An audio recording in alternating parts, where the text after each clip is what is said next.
So today, Sophie Cunningham finally spoke out after the whole Connecticut Sun incident. She broke her silence in an interview following her controversial ejection while defending Caitlinclark, and she's standing firm. No backing down at all. She explained exactly why she stepped in and called out the people who've been targeting Clark all season long. Her words are going viral for good reason. The question everyone's asking: is Sophie Cunningham justified in defending Caitlinclark the way she did, or did she cross a line? When asked what to expect from her going forward, she said simply, "I'm just going to be me. I don't go in trying to predetermine anything. I'm dialed in. I focus on my shots and executing our schemes. I'm not distracted by extracurriculars."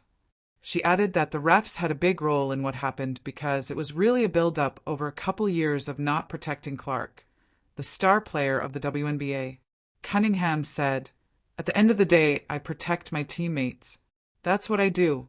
I'm a team player." That sums it up perfectly. Instead of apologizing for the ejection, Cunningham doubled down and exposed exactly what's been happening behind the scenes in the league. It's clear Caitlinclark is being targeted, roughed up, and cheap shot regularly while refs turn a blind eye. This isn't just one isolated game or moment. It's a systemic problem. Cunningham, a seasoned vet, isn't some hothead losing control. Her actions were deliberate, strategic, sending a message that if the refs won't protect their star, teammates will step in. The ejection sparked wild reactions. Fans chanting her name, jersey sales skyrocketing, and social media buzzing with praise, calling her Clark's bodyguard. It was during the Fever's win over Connecticut when things escalated. J.C. Sheldon poked Clark in the eye, a clear foul the refs barely addressed. Then marinamabrey shoved Clark from behind like a linebacker, which should have resulted in harsher penalties, but didn't. When Sheldon broke for a fast break near the end, Cunningham wrapped her up hard. No hesitation, pure protection mode. The arena went nuts, and Cunningham's jersey sold out in hours. Fans appreciate someone standing up against repeated cheap shots and bullying. The WNBA has to notice the attention this drew. Real protective teammates and enforcers generate buzz and bring in viewers. The league should be encouraging players to stand up for each other like Cunningham did. Clark has been through a lot this season. Eye pokes, shoves, hip checks, and other dirty plays, yet refs keep handing out mere technical fouls instead of flagrant calls or ejections. Cunningham's interview calls out the hypocrisy. People criticize her retaliation more than the initial fouls against Clark. It's obvious the refs aren't doing their job, so Cunningham took it upon herself to defend her teammate. The situation highlights a troubling double standard in women's basketball. Physicality that would trigger an immediate response in men's games is often downplayed or punished unfairly here. Cunningham's leadership is clear. She's willing to face fines and ejections to protect her star and the integrity of the game. The Connecticut Sun coach called her foul, stupid, and disrespectful.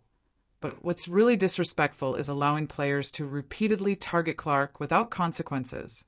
Cunningham's response was calculated, necessary, and the right call.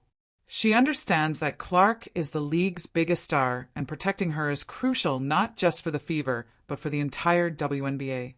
When Clark gets roughed up and the refs do nothing, it harms the league's image, alienates fans, and drives sponsors away. Cunningham's comments expose this broken system and show she's willing to be the bad guy to defend what's right. The fans agree. Her jersey sales and social media following exploded because people see her loyalty and courage. She's not interested in political correctness or empty apologies. She's calling out the truth and owning her role as protector.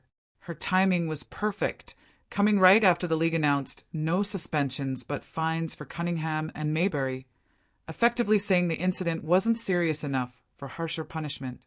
Cunningham makes it clear it is serious. This pattern of targeting Clark has gone on for years, from college into her rookie season and now the pros. The refs consistently fail to protect her, allowing a hostile environment to persist. Cunningham's willingness to act demonstrates true leadership and the kind of team chemistry that wins championships. She's the glue between younger players and veterans, keeping the team grounded while also fiercely defending her teammates. She admits the season has ups and downs, but reminds everyone that playing pro basketball is a privilege to be grateful for. This mindset, combined with her readiness to stand up for her teammates, creates a bond that transcends the court. The interview closes with Cunningham saying she has no regrets or apologies and would do it all again if needed. Finally, someone on the Fever is telling opponents, enough is enough. Her stance isn't about one incident, but about exposing a long-standing pattern of bullying and calling out the real bullies, opposing players who take cheap shots and refs who enable the behavior by not enforcing rules properly.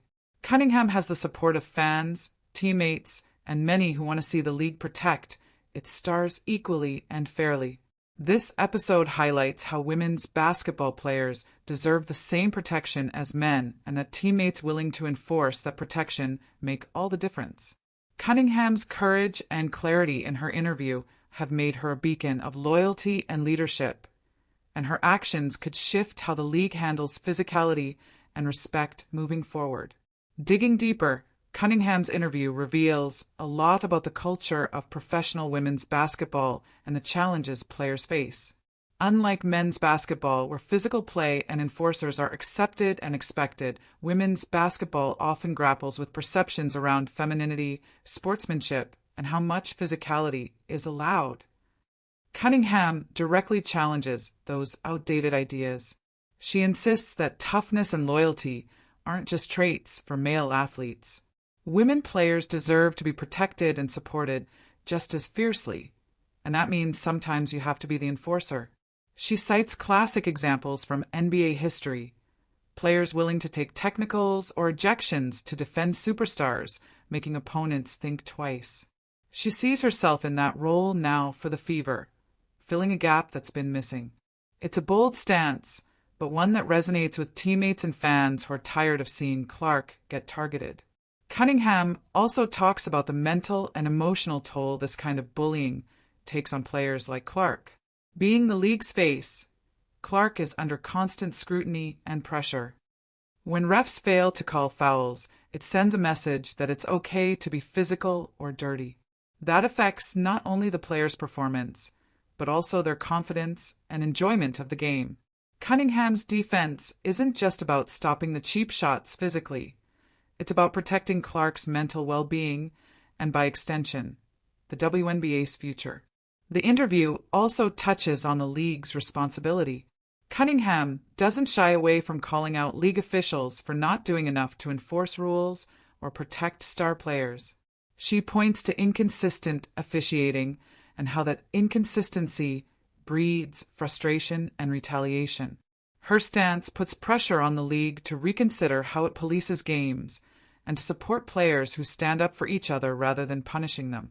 Beyond the immediate incident, Cunningham's leadership sets a precedent. Younger players watching see that it's okay to stand up for teammates, that loyalty and toughness are valued. It fosters a culture of solidarity that can strengthen team dynamics and improve the overall quality of competition. Her willingness to accept fines and ejection without complaint sends a message that protecting your team is worth the personal cost. Finally, Cunningham's interview shines a light on fan culture and the power of social media in shaping athlete narratives. The explosion in her jersey sales and followers shows fans crave authenticity and realness. Players who aren't just performers, but also passionate defenders of their teams and values. Cunningham's candid, no-nonsense interview cut through the noise and connected with people who want to see athletes stand up for what's right. This groundswell of support could influence the league to adopt policies that better protect players and promote fair play. To sum up, Sophie Cunningham's response to the Clark incident is more than just a reaction, it's a call to action. She's exposing systemic issues in the WNBA around officiating, player safety, and respect. She's demonstrating what real leadership looks like, putting team and league interests above personal risk, refusing to be silenced, and challenging norms that no longer serve the sport. Her interview will be remembered not only for defending Clark, but for highlighting the broader fight for fairness and protection in women's basketball. Cunningham has set a powerful example for her peers and for the next generation of players. And the WNBA, fans, and league officials alike would be wise to listen.